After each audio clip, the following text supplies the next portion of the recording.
Serbisyong angat sa QC. Maliwanag na muli ang paningin ng higit 1,000 residente matapos ang kanilang matagumpay na cataract at cis-eye operation sa pangunguna ng Operation Claro. Kinamusta pa ni Mayor Joy Belmonte ang mga Q-citizens mula sa iba-ibang distrito.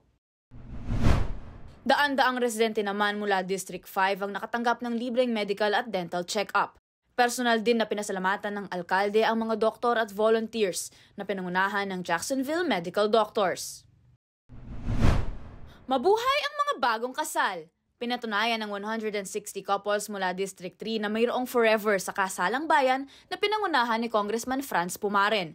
Mismong si Mayor Belmonte ang nag-officiate ng ceremony.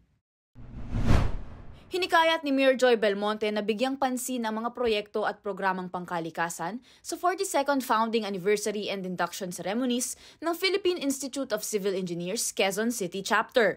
Inihalal naman bilang PICE-QC President si City Engineering Department Head Attorney Dale Peral.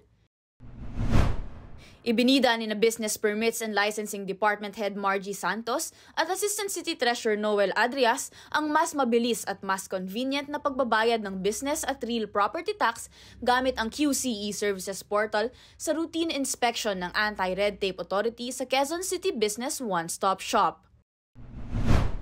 Inilatag ni Mayor Joy Belmonte ang Urban Renewal Program sa mga residente ng Barangay Balon Bato at Barangay Unang Sigaw para gawing mas ligtas at mas mapaganda pa ang lugar. Pinaplano na rin ang paglalagay ng open at green spaces sa dalawang barangay. Kinapon at binigyan ng anti-rabies vaccine ng Animal Care and Adoption Center ng Quezon City Veterinary Department ang 25 pusa sa St. Teresa's College, Quezon City. Ipapa-adopt ang mga pusa sa gagawing Pet Day sa STC sa February 17. Karagdagang puhunan at panimula para sa Q-citizens. 675 residente mula Districts 1, 3 at 4 ang nabigyan ng livelihood aid ng pangkabuhayang QC program. Sa QC, pati ang ating mga lolo at lola, teki. Inilunsad ng lokal na pamahalaan katuwang ang Globe Group ang Teach Me How to DG na layong turuan ng senior citizens kung paano gumamit ng iba-ibang platforms tulad ng GCash at Konsulta MD. Sumailalim sa libreng cataract removal surgery ang higit 140 Q-citizens mula Districts 1 to 6 sa isinagawang surgical mission ng Philippine Medical Society of Northeast Florida Incorporated, katuwang ang lokal na pamahalaan. Bukod dito, nagsagawa din ng grupo ng medical at dental mission sa iba-ibang distrito ng QC. At dahil sa kanilang simultaneous medical, surgical, and ophthalmology mission sa lungsod, binigyan ng plaque of appreciation ni Mayor Joy Belmonte ang mga volunteer doctors at staff ng PH Medical Society of Northeast Florida Incorporated.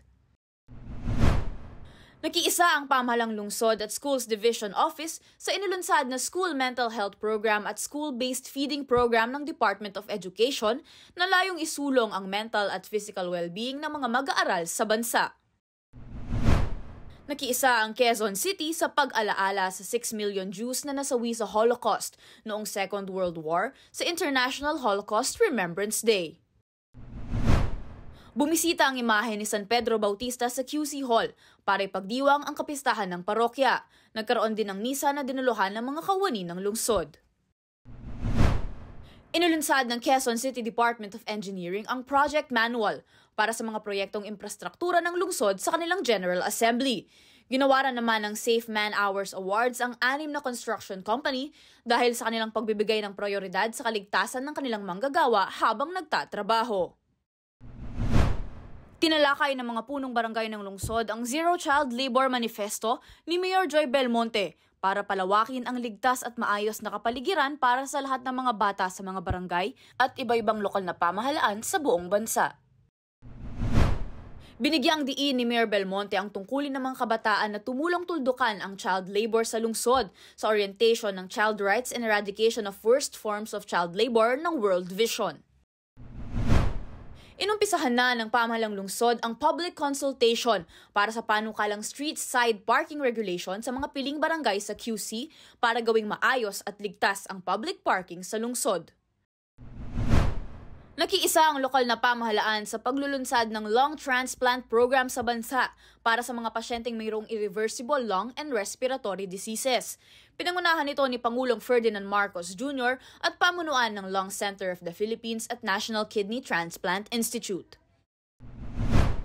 Tinalakay ni Mayor Belmonte ang mga proyektong pang-edukasyon, pabahay, pangkabuhayan, pangkalikasan at pangkalusugan sa pagbisita ng mga estudyante ng Bunga Matahari Intercultural School mula sa Indonesia.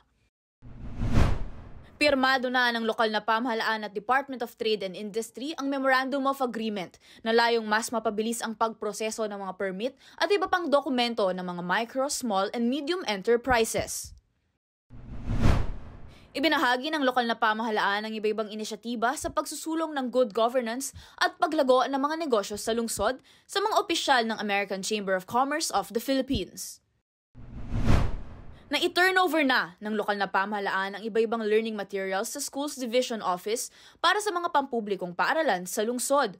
Kabilang dito ang Kinder Manipulatives, Math Manipulatives at Robotics AI Learning Package. Congratulations sa mga kawani ng lokal na pamahalaan na ginawaran ng Career and Self-Development Award at QC Exemplar Award. Congratulations, Mayor Joy Belmonte!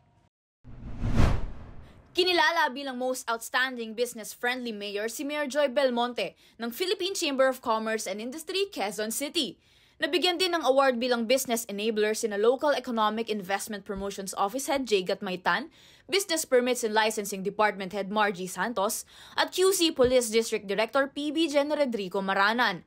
Nakatanggap din si Youth Development Office Head Dr. Edeline D.C. Dividina ng Collaborator Award.